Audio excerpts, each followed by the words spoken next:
The Raiders quickly shift their attention from Kliff Kingsbury to Luke Getsy, the next offensive coordinator position of the Silver and Black. That plus a whole lot more comes up on Monday's edition of the Locked On Raiders podcast for February 5th, 2024. Just win. Just win. Just win. Just win. The autumn wind is a raider, pillaging just for fun. He'll knock you round and upside down and laugh when he's conquered and won. And won. And won. And won. And won.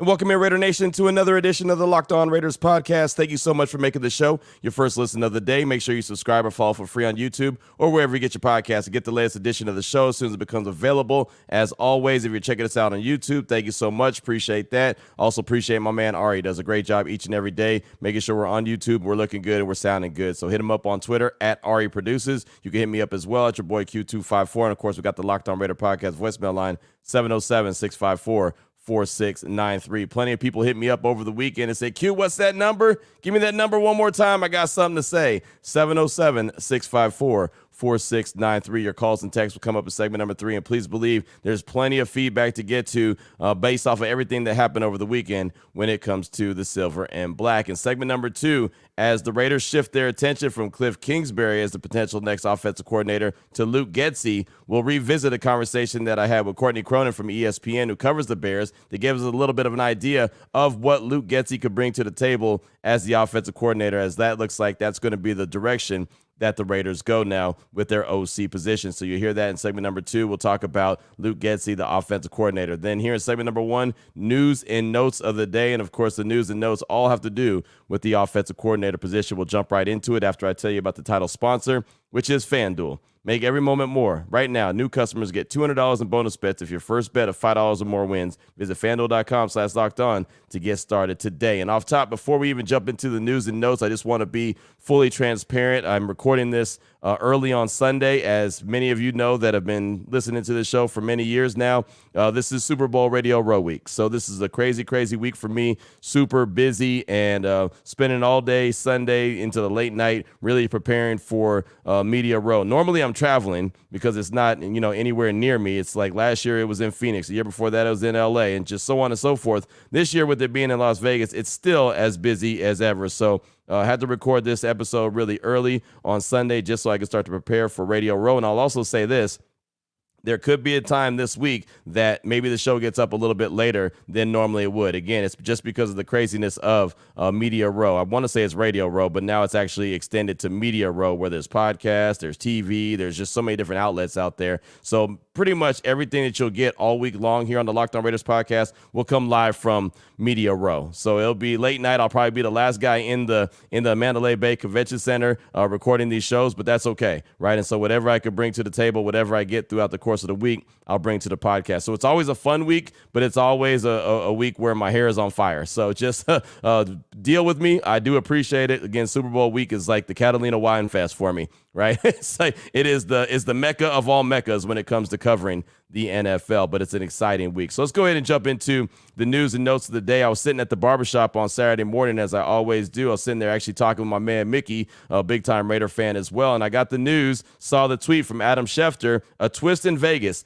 Kliff Kingsbury has withdrawn himself from consideration for the offensive coordinator job of the Raiders per his agent Eric Burkhart. Regarding the Raiders and Kliff Kingsbury, contract talks broke down. And look, the thing about it is, and the unfortunate thing is, that Kliff Kingsbury is a guy that multiple teams wanted to talk to. So if he did not get the contract that he was looking for, and I don't know, I'll be 100% again transparent, I don't know what the contract negotiations look like. There's reports out there that the Raiders were trying to offer him 2 years. Some are saying that, there was 3 years. Others just don't know. But when it comes to contract negotiations and when the agent puts it out, that's when you know it's about contract. I remember telling my guy Mickey immediately, as soon as I saw that, If the agent's putting it out, that means he's got a better offer somewhere else. And it looks like he's going to end up being the offensive coordinator of the Commanders there in Washington, not to mention that they have the number 2 overall pick, and they have a much better opportunity to get a quarterback like Caleb Williams, who he's very familiar with as he's coming over from USC. So whenever the agent puts it out there, it is always contract related. So I'm not too sure exactly what the holdup was. We don't know what Antonio Pierce's contract looks like, so I can't say that, it wasn't a contract situation. It wasn't that they were only offering him 2 years, because I don't know what Antonio Pierce got as far as years go on the contract. We have not been able to see it or get any details on it as of yet. That is definitely something to pay attention to, but it's unfortunate. I think Kliff Kingsbury is a sharp offensive mind, creative dude. I think he would have done some really good things with the Raiders, and now they shift their attention. And later on Saturday, Jeremy Fowler, Albert Breer, and Adam Schefter put out the Raiders are expected to hire former Bears offensive coordinator Luke Getsy as their OC. Getsy brings the run-heavy mentality that Pierce and new general manager Tom Telesco like. The Bears led the NFL in rushing in 2022, 177.3 yards per game, and finished second in 2023 with 141.1 yards. Now, that's good and all. The problem is that 657 of those yards that the Bears rushed for in 2023 came on the legs of Justin Fields, the quarterback. He was their leading rusher in 2023. So you can look at that and say, yeah, they were second in rushing. That's awesome. They're going to have a really strong rushing attack. But most of it was based off the strength of the quarterback. So that, that's something that you got to take into consideration. And the other problem with Getsy and his offense, the Bears were last in offense in 2022, 130.5 yards passing per game, and 27th last season in 2023 at 182.1. So they averaged 21.2 points per game. So the passing offense dead last in 2022 and 27th in 2023, and the rushing was really good. But again, you've got to take that with a grain of salt, because a lot of that has to do with Justin Fields and his legs. And a lot of people said, that means Justin Fields is going to go to the Raiders. No, that's actually a better sign that he's not going to be a Raider if Luke Getsy officially does get signed. And who knows, by the time you actually listen to it already might be a done deal records, right? It might be a sealed deal on Sunday, and Adam Schefter is already reporting it for all I know. Again, recording this episode really early because of everything going on, my responsibilities on Media Row here in Las Vegas at Mandalay Bay. So we'll get into more conversations about the Luke Getsy offense. I want you to hear from Courtney Cronin. We'll do that coming up in segment number 2 of today's Locked On Raiders podcast. But right now, I do want to shift my attention to a couple Hall of Famers that were on my radio show late last week. It was awesome. Ronnie Lott and Marcus Allen, and had a really good conversation with them. They're a couple of guys that are having a really good charity event going on at Strip Steak inside of Mandalay Bay. Matter of fact, Monday, today. This episode, again, is Monday's episode. So one of the questions I asked Ronnie Lott was just about Antonio Pierce. So I just want you to hear Ronnie Lott's thoughts on Antonio Pierce and what he thought about the job he did as the interim head coach the final 9 games of the 2023 season. What did you think about the Raiders, the hiring of Antonio Pierce, and what he was able to do the last 9 games of the season as the interim coach? Well, first of all, congratulations. Because, to me, the effort of being able to get that done. And so he had to earn that. Think about that. He had to earn that. I watched a lot of coaches, and some of them have never had to earn it. And so I look at that and I say to myself, man, he earned it. And then secondly, I look at this and I realize that, man, how lucky and how blessed is he that he can go out and lead men. That's one of the most challenging things to do, is to lead men. And I've always felt like that responsibility of being around coaches like John Robinson and being around Pete Carroll, and being around other, Bill Walsh and all these incredible coaches, Al Davis and others, you realize that it's about making them better. It's about making them better because you're going to find a way to let them know that there's more in them. And every time that I've been around great coaches that really are passionate, they do find a way to touch your soul. They find a way to touch your heart. So that whatever you're giving your all. And a lot of times in sports, you find a guy who takes a play off. You find moments where guys don't play as hard.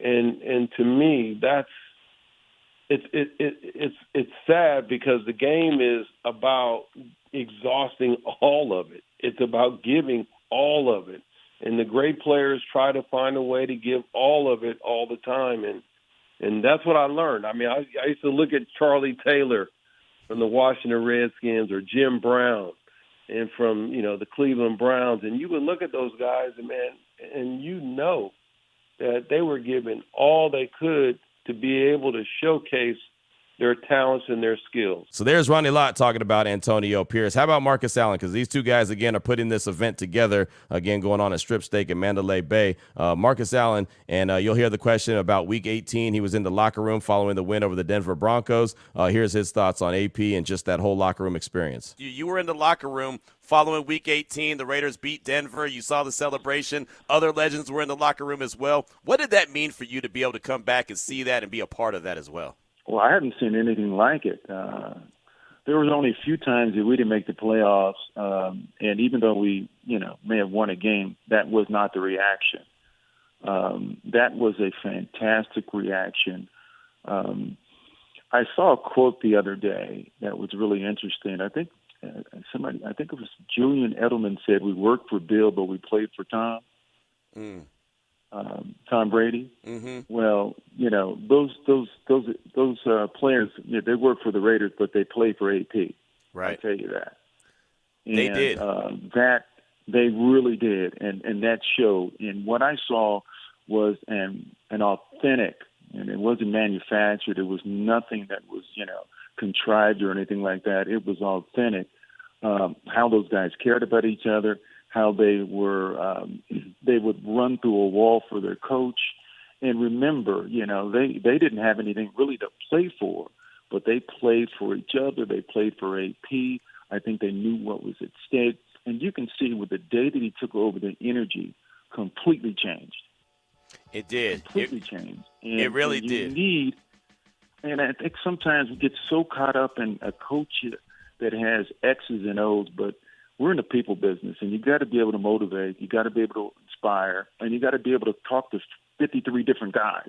Right. You know what I mean? You can't talk to everybody the same way, and he has that ability to sort of connect with every single guy. And again, what I saw out there was guys were playing hard for him. They love playing, and that is a great place to start. You can get an X's and O guy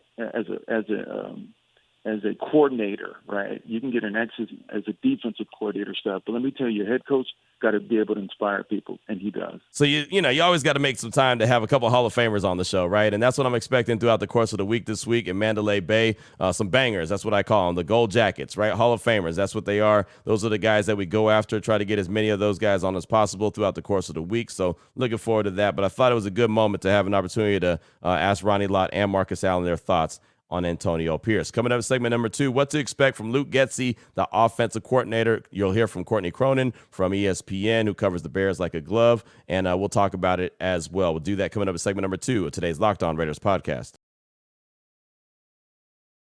Before we do that, though, I do want to tell you about a couple great sponsors here at the Locked On Raiders podcast, including DoorDash. And just use DoorDash on Saturday night. I'm getting good at this DoorDash thing, right? I'm still not the one that makes the order, right? I just make the call to make the order, but I'm getting good at this DoorDash thing, right? Starting to really be able to appreciate it a lot more, and you can as well if you're at the house like we were on Saturday night and sitting around the house talking a little Raider football and watching some hoop games, some college basketball, and all of a sudden got a little hungry. It's like, man, hold on, I got to get some food. So the good thing for us is we always have the same go-tos, Grimaldi's or Pizza Rock. That's really a me thing. Those are the two things that I really know really well that are close to the house that I like. So it's always like, wife, DoorDash something real quick. So Saturday night, she jumped up quick, fast, in a hurry and was able to DoorDash some Grimaldi's, got a couple pizzas, got a salad. We were good to go, right? And you can do the same thing. You don't have to use the same people all the time. I do. I just happen to use the same ones. But you can have so many different varieties of what you want. They go all over. They can even go to the grocery store. If you need them to go pick up some groceries, they got you. But the key is you got to have the DoorDash app. So right now, if you don't have it, get out of the Stone Age, get out of the queue mode, and download the DoorDash app right now. You get 50% off up to $10 value when you spend $15 or more on your first order. Again, you got to download the DoorDash app. You got to use the promo code LOCK23. It's all one word. The word locked, the number's 23. Subject to change. Terms apply. Again, download the DoorDash app. Enter the promo code LOCK23. You'll get 50% off up to $10 value when you spend $15 or more on your first order. I also want to tell you about eBay Motors. With passion, drive, and patience, that's what brings home the winning trophy. It's also what keeps your ride or die alive. eBay Motors has everything you need to maintain your vehicle and level it up to peak performance. From superchargers, roof racks, exhaust kits, LED headlights, and a whole lot more. Whether you're into speed, power, or style, eBay Motors has got you covered. With over 122 million parts for your number one ride or die, you'll always find exactly what you're looking for. And with eBay Guaranteed Fit, your part is guaranteed to fit your ride every time or your money is back. With eBay Motors, you're burning rubber. You're not burning cash. With all the parts you need at the prices you want, it's easy to turn your car into the MVP and bring home that win. Keep your ride or die alive at ebaymotors.com. Eligible items only. Exclusions apply. eBay Guaranteed Fit only available to U.S. customers. All right, Raider Nation, here we go. Segment number 2 of today's Locked On Raiders podcast. What to expect from Luke Getsy. He was the offensive coordinator for 2 years there in Chicago. So it's funny. Last week at this time, last Monday, I had some sound bites from Courtney Cronin from ESPN on the show talking about Luke Getsy as the offensive coordinator, as we knew that the Raiders had interviewed him. Also had her talking about Justin Fields and could he be a franchise quarterback for another team. Well, now that we know that the Raiders are narrowing in and trying to work on contract negotiations when it comes to Luke Getsy to be their next offensive coordinator, let's revisit that. Again, I kind of had her on the show just to kind of get an idea of what Luke Getsy brings to the table. But again, now that it's right there on the I guess half-yard line for Luke Getsy to be the next offensive coordinator, let's go back and hear what Courtney Cronin had to say about Getsy as an offensive coordinator. Check it out. I think that a fresh start for Getsy, he was a young coordinator. He was, he's in his, mid-30s. He's had a chance to, take a look at this thing in totality, learned what worked with Justin Fields, learned what didn't work, and realized, too, that he wasn't coaching Aaron Rodgers anymore. And I don't think that that's, necessarily a knock on him as a coach. It's just a development that you can ask one quarterback who's going to, first ballot Hall of Famer eventually, to do certain things, do things a certain way that you can't ask younger quarterbacks. So the last 2 years and what they've developed, there's a lot to be proud of, for Luke Getsy, for Andrew Janocko, for that entire staff that, or the 5 that got let go. That's something I think that they can definitely, that he can use in interviews to say, hey, I came in thinking this, I came out having learned this over the last 2 years. If you pair me with the right quarterback, and maybe it's not a rookie, maybe it is somebody with, where the Raiders are drafting and what their draft capital situation looks like as far as giving up picks for a veteran. Maybe there is a veteran out there. The market this time around doesn't feel, it certainly doesn't feel as open in free agency just because there are so many quarterbacks that are sought after in the draft. But, if the Raiders are going to get a project, then maybe they do want to go with somebody. I mean, obviously Luke Getsy has the play calling experience for the last 2 years, which has to be looked at because he didn't have that the first time around. So maybe that weighs more, favorable in his direction. But it'll be, I don't think the one experiment in Chicago and the way that the passing game never really married up with the run game. I mean, they were second in rushing, they were 27th in passing. Clearly there's a disconnect there. That's got to be where he closes the gap at his next shot, whether it's as a coordinator again or, going back into a quarterback's coach role before he gets another shot there. So you wouldn't pair him with Fields again, is what you're saying. No, it's actually funny not to put this.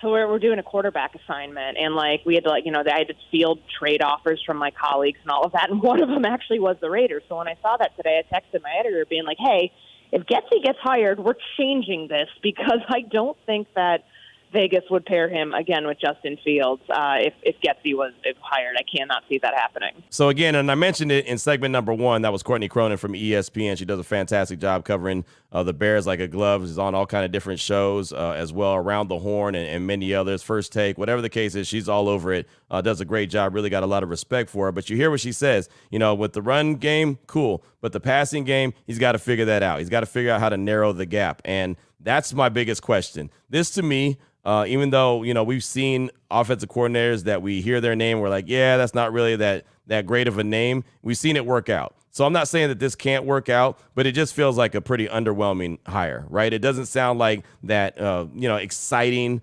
high octane, high fuel octane offense that we were looking for, right? And I'll say it. I've said it multiple times that I thought one of the biggest things for AP to do this offseason was to hire that experienced offensive coordinator with a creative mind that could take your offense to the next level. Again, this might work out. I don't want to poo-poo on Luke Getsy being hired if, in fact, he does officially get hired, but I just don't see that creativity, that experience that you really want to have. I mean, the experience that he had in Green Bay was with Aaron Rodgers. I throw that kind of stuff out the window because Aaron Rodgers is a different dude. The Raiders ain't got Aaron Rodgers as their quarterback. Right now, they've got Aiden O'Connell. I don't know what else they're going to do as far as the quarterback position goes. I don't know how they're going to revamp that quarterback room, but Aiden O'Connell's is not walking into the Hall of Fame as soon as he retires. I mean, based off what we saw his rookie year. Now, who knows? Maybe he takes off and he's fantastic, but Aaron Rodgers is a different animal. So anyone who gets jobs, like Nathaniel Hackett got a job based off of Aaron Rodgers, it's kind of hard to judge because Aaron Rodgers is a different dude. So you have to look at it as, okay, the Raiders have an average quarterback, whoever that is, right? If it's a rookie, he's proven nothing. If it's Aiden O'Connell, he's got 1 year under his belt, and that's it. Right. And even Jimmy G, I don't think he's going to be around. But even if it was Jimmy G, it's like, OK, average quarterback. What can you do with him? So I'm not, super excited about this hire. I want to see more about it. I want to learn more. I want to see what he brings to the table. I want to see how much he learned. Right. And the thing about it is, and you heard Courtney at the end, a lot of people think that, maybe that means that Justin Fields is going to be the Raiders quarterback. And I would say, just like she said, absolutely not.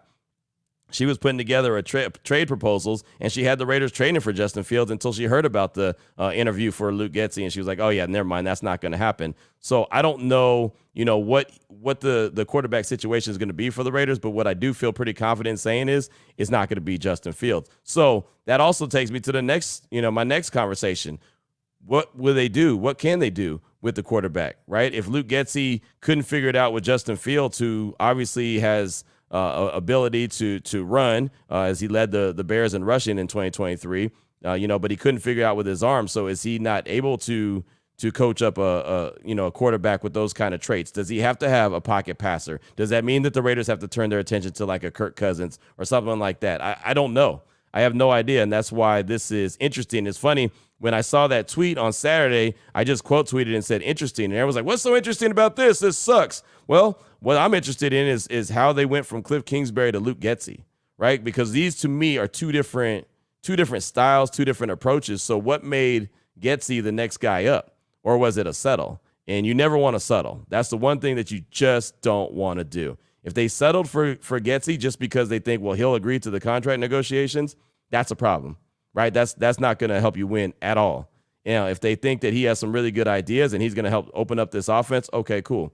Now, I know that he's somewhat well respected around the NFL, but I also know what he's done the last 2 years in Chicago, and it wasn't overwhelming, right? It was very underwhelming, as a matter of fact. So I'm not a huge fan of the hire. Really kind of thought it was more of a, hey, let's interview this guy just to get a few ideas from him, maybe get a little background on Justin Fields. Didn't really think that he was going to be the guy that they were going to go with, but it sounds like that's going to be their next dude up. So they interviewed a bunch of guys, but a bunch of guys have already gotten jobs, so maybe, like I said, they have to settle for this one. It's going to have to be one of those, I guess, wait and see how it turns out.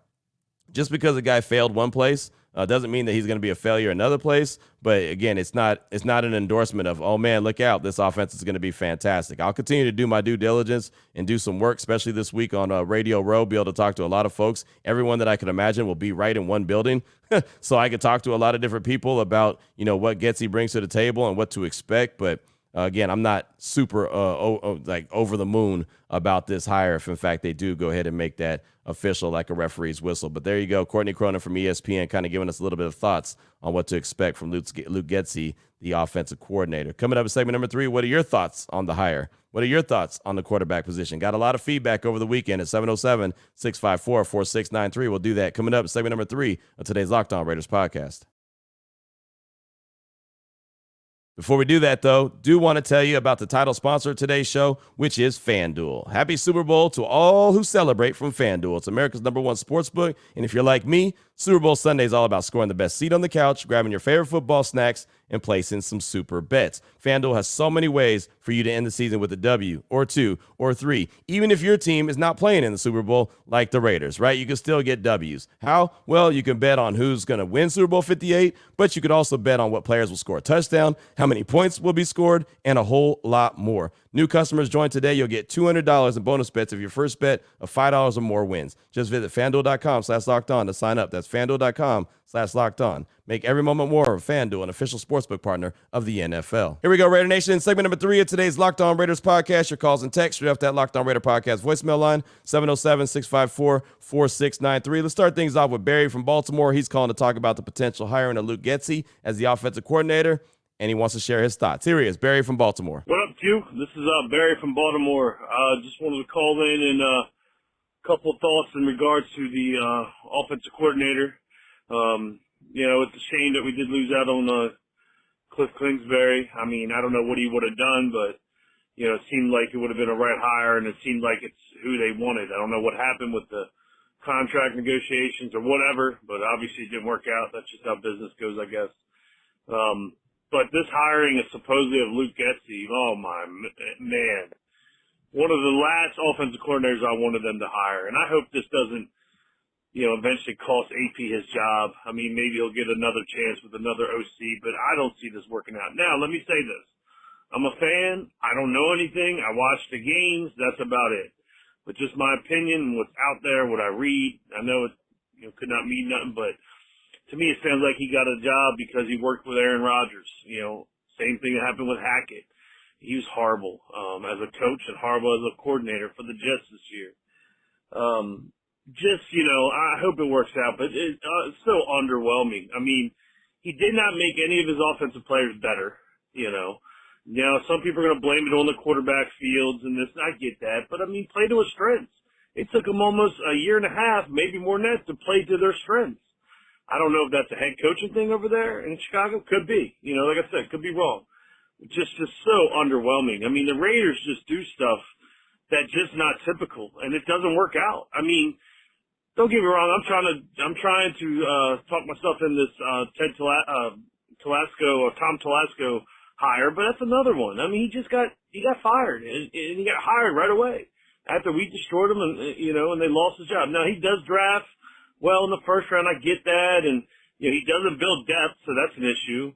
And also, with that, he I don't know. We'll just see. I mean, we'll see if that works out. But just like if you have my worries with the defense of head coach like an AP is he has to nail the offensive coordinator, and doesn't seem like he did that. I mean, I don't know. Could be wrong. Like I said, I'm just I don't know. We'll see. Hopefully, I'm hoping for the best, but this does not seem good. And it's just it's going to be one of those issues we're going to talk about all season. What are our concerns? Well, it's going to be the offense. And, every year we talk about the offensive line. They did pretty decent the year before. The defense, they did good this year. So hopefully we're wrong. Just my opinion on it, man. Just wanted to call in on that. But, definitely not happy about it. But, of course, always hoping for the best with the Raiders. All right, I'm out. Go Raiders. Barry, thanks for the call. Appreciate you, my man. And, yeah, it's definitely an uninspiring hire for sure. Look, it could work out in the long run. Like Bill Musgrave. I wasn't excited when the Raiders hired Bill Musgrave, and it turned into having a really good offense. So I don't want to completely poo-poo on it and say, oh, man, this is going to suck. The Raiders are going to be terrible. Offense is going to be a no-show. I don't want to do that because I want to give the guy a chance. But I'm like you. I'm not really inspired, right? It doesn't feel right. It doesn't feel like the right situation. You go from Kliff Kingsbury, which is one style, to a whole nother one. That's my biggest question. If it was Kliff Kingsbury to someone else that had a offense similar to that, then okay, it would make more sense, right? You transition from one guy to the other. That's the style that you're looking for. But Kliff to Luke Getsy just feels a lot different, right? As far as Tom Telesco goes, I think that was all an experience thing. MD didn't want to go with two guys that had no experience at the head coaching position and the GM, and they've done the no experience GM thing from Reggie McKenzie to Mike Mayock to Dave Ziegler to, if it had been Champ Kelly, it would have been Champ Kelly. So I think that he really was looking for a guy with experience, and that's one thing Telesco has is plenty of experience. So I think that'll be okay. I'm interested in this OC hire because this really, to me, is probably the most important hire for the Raiders this offseason outside of obviously the head coach and the GM. But this OC, I feel like they really got to get it right. Thanks so much for the call, my man. I do appreciate you. And again, let's just hope it all works out. Up next, got a text from Matt in Northern California. It says, hey, Q, the year before Patrick Graham was hired, his team ranked 23rd in scoring defense. For many, it was an uninspiring hire. Raider Nation gave Graham a chance, and now most of us are incredibly pleased with his body of work. Let's all attempt to give Luke Getsy the opportunity to win us over in a similar fashion. Love the show. It's Matt, Northern California. You bring up a great point. And I'll say this. I was excited about Patrick Graham because I saw what he did in New York. And when he was able to really get the guys in place, he did some good things. And he was even interviewed for a head coaching job. So I was excited when they hired him. But then the first year as the Raiders defensive coordinator, I was like, oh, man, this isn't working out very well. But then you saw what happened last season. And now all of a sudden he's coming around and, man, the defense is cooking with grease, right? Between him and AP, I think they got that defense where it needs to be. Obviously, it could still be improved, but it's definitely in the right direction. So, yeah, Getsy could be that guy. He very well. But just like I mentioned, Bill Musgrave, he could easily be that guy. But, again, right now on the surface, especially going from one style to the other, it's pretty uninspiring, but I think you have the right idea, right? Just give the guy a chance.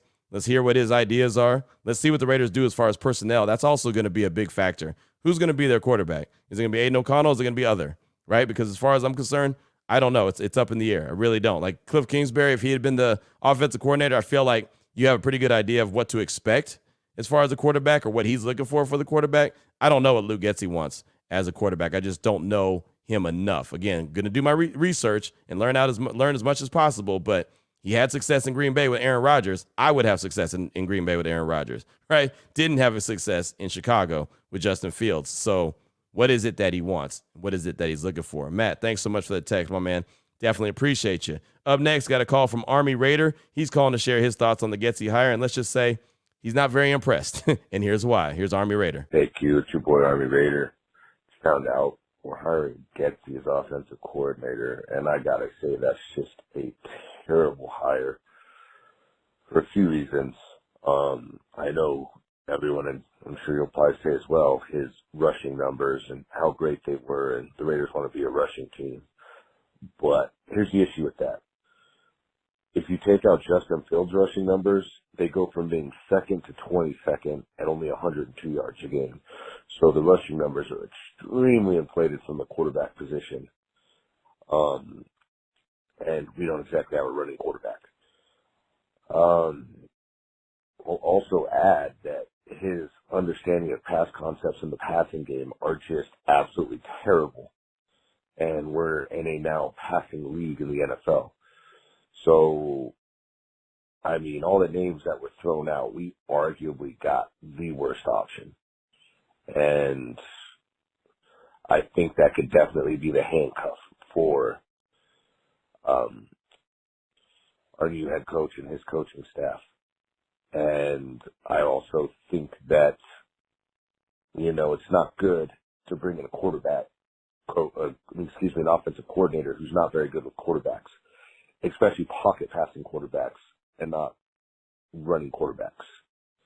Anyways, a bit frustrating. Love your thoughts. Army Raider out. Army Raider, thanks so much for your service, first and foremost. Thanks for the call as well. And, yeah, man, the rushing yards is something that I brought up a couple times. It's definitely skewed, right, because of the running ability of the quarterback. Again, in 2023, Justin Fields was the leading rusher for the Bears, 657 yards. So, yeah, they were second in rushing. But if you take away those yards, if you just have an average quarterback, maybe a little bit over 100 yards for the season or whatever, your rushing numbers are going to look totally different. So I like the breakdown that you had there. All I know is what AP said in his introductory press conference. You got to find a way to score 24 points. If you score 24 points, you're at least giving the team a chance to win games. If you can't score 24 points, which, by the way, last season, Getsy's offense only averaged 21 points a game, you're not going to have a chance to win too many games. You've got to be able to consistently score about 24. I'd like to see him score closer to 28. That's me being a little greedy, and I'm okay with that. I'm okay with saying that, but you've got to be able to score some points, man. I mean, that the defense can do everything it can, but if you can't put any points up on the board like we saw against Minnesota, the Raiders literally lost that game 3-0. Right? I mean, I still to this day, even though I know that was many games ago, season's been over, it's like, Q, get over it. I still can't believe what I witnessed sitting there in the press box at Allegiant Stadium. They literally lost 3-0. Like, the defense held the Vikings to 3 points, and the Raiders couldn't score a point. Like that, again, I know I should get over it and move on, but I still can't believe that. Like, nothing. They didn't score a point. That's wild. That's wild. Now, they turned it around 4 days later and put up 63 on the Chargers, but yeah, man, that was one of those that's just it's still unexplainable for me, especially coming off a bye week. And I don't want to bring up old stuff, start getting angry here, so I'm not going to do that. But, man, that still didn't make any sense. Thanks for the call. I appreciate you. Up next, got a text from Mike in Buffalo. He says, "Hey, Q, Mike from Buffalo here. Wondering what the cap hit and actual cash hit for Jimmy G will be in 2024. I know there's a way to release him after June 1st and spread out the hit over 2 years, but what's the actual cash he's guaranteed? Here's my thought. If the Raiders have to pay him a big chunk of cash anyway, if that's the case, wouldn't it make sense to keep him as a veteran backup option, draft another guy, let Aiden O'Connell and the new guy battle it out, and have Jimmy G in the room as a veteran to teach and be in the case emergency break glass option? He seems to be a team guy who would help and not be a distraction. I'm guessing some of the decision has to do whether he wants a shot to start again, but does this option make sense financially? Thanks, Q. Keep up the awesome work." That's Mike in Buffalo. Thanks for the text. I do appreciate that. And, yeah, it would probably make sense to try to hold on to Jimmy, but he's going to be making too much money. Like, he's supposed to be getting about $28 million over the next couple years, and I do believe if they cut him, I want to say it's a $24 million cap hit, $24 to $28 million cap hit if they cut him or release him after June 1st. If they designate that, they'll split it up between 2 years.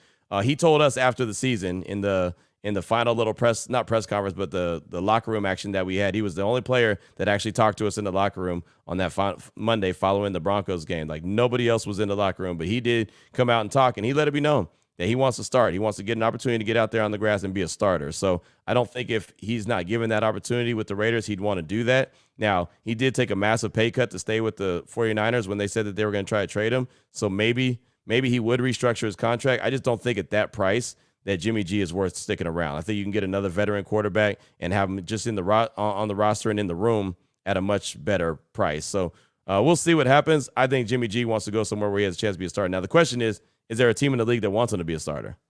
That's the other thing. Again, anyone who picks up Jimmy G and has him on the roster has to realize everything that we talked about when it comes to Jimmy the whole time he's been a Raider is his availability, and he really doesn't have that much availability. So there's a lot there. He's definitely a pro's pro. He's definitely not going to ever be a distraction. Like, I got to give him a ton of credit for that. He didn't get upset and angry when AP made Aiden O'Connell the starter. Actually, he helped Aiden O'Connell a lot. And it's funny because I asked him about that in the locker room on that Monday. I said, what was that like? I mean, that's got to be a new experience for you. And he said it was, but, I'm going to do what I got to do. I'm going to try to help the guy out. If he's going to be the quarterback, at least try to give him a little bit of knowledge and help him out. And so he's always going to be a pro's pro, and no players are going to ever be angry at him or not like him. And that was to my surprise as well. I didn't know what to expect from Jimmy G. So he seems like a good dude. Seems like a great teammate. Just doesn't seem like a quarterback that I think is really worth it to be on the Raiders roster. But again, that's just me. So thanks so much for that text. I do appreciate you. And I think that's all I got time for. Let's go ahead and get one more call in. Why not? Jacob in Hanford. He's calling to talk about Kingsbury backing out. He's heard stories, and he has his own theory on why. Here he goes, Jacob in Hanford. What's up, Q? This is Jacob from Hanford. Just got the news about Kliff Kingsbury, and, wow, another crazy Raider venture, but, I mean, we're used to this. But I had something to say. There's a bunch of, there's an official story that's going out, like Adam Schefter reports that it has to do with the contract, and some of the details that got out there said that Kingsbury wanted a third year, and the Raiders were only going to give him 2. I know, I'm not an insider, but I know for 100% sure, I know 100% that is not what happened. Mark Davis has proven time and time again that he's willing to sell the house to make the Raiders a successful organization. He's going to do whatever it takes. Kliff Kingsbury isn't not going to be a Raider because Mark Davis wasn't willing to give him 1 more year on the contract. That's just not how it was going to work. I think, I mean, this is conspiratorial, Jacob speaking right now, but I think Kliff Kingsbury really wanted to go and get Caleb Williams. And maybe for a second the Raiders might have been on board, and then they switched it up, and then Kingsbury said, no, I'm out, sorry. And that's why the Commanders want him now, because the Commanders are at 2, and the rumor is, I don't know how true it is, but the rumor is that Caleb's not going to go to the Bears. So if he wants to go back to his hometown to Washington and Kingsbury's, wanting to follow him, then that makes sense why Washington would be all of a sudden interested in Kingsbury. So, I don't know. my 2 cents. Let me know what you think. All right, Q. Appreciate what you do. Take it easy. Raiders. Jacob, thanks for the call, my man. And yeah, that's something that I kind of alluded to in segment number 1 about the whole couple years thing here and couple years there. And that very well could be the reason, right? I'm not going to say that MD was offering him a 5-year deal because, well, he's unproven, right? So I could see that, you know, he well, not him unproven because he's shown what he could do as far as a play caller, but AP, I don't know what AP's contract looks like. And so most of the time you try to tie these coordinators together with the head coach. You know, I know that with Gruden, all the assistants got long-term deals. I know with Josh McDaniels, all the assistants got long deals. But remember, he's still paying McDaniels, and he's still paying the guys that didn't get retained from the team. So I can see them saying, you know what, we're going to give AP a couple-year deal, see what he can do, see if he really is that head coach moving forward, and we'll give his assistants a couple-year deal as well. And some assistants might say, like a Kliff Kingsbury, like, hey, hold on. I got other teams that want me. I don't need to take a 2-year deal. I'm looking at a 4 or 5-year deal or a 3-year deal, like you mentioned. So I could totally see that being the reason. So I'm not going to deny that is. I don't know. But your other point, when you talk about Washington, yeah, that's a thing. That's a thing, and he's definitely going to be in Washington. I do believe they have an opportunity now to go and trade up to go get Caleb Williams, or maybe the Bears sitting there at number 1, they decide to do something else. But I think that Kliff is in a much better position if he does, in fact, take the job with Washington to get with Caleb Williams, who he's obviously very familiar with, as last year he was at USC as a quality control offensive assistant, you know, one of those not really coaches on the field, but a guy that's, you know, around the program and helping out with the team as well. So thanks so much for that call. I do appreciate you. That's all I got time for on today's show. Still got a text from Raider Joe. We'll get to that tomorrow. Get some more calls as well. We'll get some more, hopefully some really good stuff from Radio Row, not only today, but throughout the course of the week. And we'll bring it here on the Locked On Raiders podcast, and maybe the official signing of Luke Getsy as the offensive coordinator as well. So until then, Raider Nation, take care of yourself, take care of your family, love on your family. Most importantly, as always, just win, baby.